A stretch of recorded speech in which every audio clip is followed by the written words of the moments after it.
Hello everyone and welcome to an exclusive 60 minutes interview with irrigation specialist Susan McKay.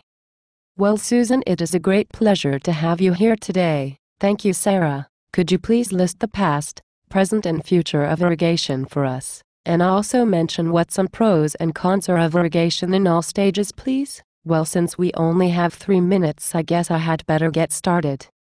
Well, believe it or not, the whole idea of irrigation first started way back in ancient Egypt when the pharaohs used ditches to move water from the Nile River to the crops. To my right is a picture of what it would look like. That was very informative. Now on to how irrigation was being built. In the process of understanding what irrigation really was, in modern society farmers, or people who used irrigation, might have used underground pipes and watered their crops that way. Some pros are that you don't have to keep moving the systems and they are less likely to break. Cons are that if you had maintenance to do, it would not be easy to get access to it. Here is a picture to my right. Thank you Susan. Now on to what irrigation is today.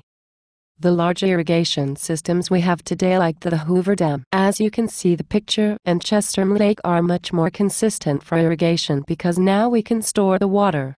However, there is much time consumed in maintenance.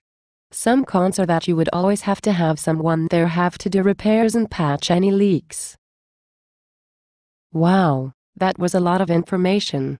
Now last but not least, the future of irrigation, if you don't mind. Well, the future of irrigation will probably have an automatic sprinkler system that will squirt out water when crops need it. Some pros are that you would not need to turn them on and you would save time and water.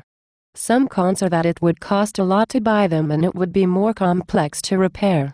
Here is a picture of what my hypothesis might look like. Thank you.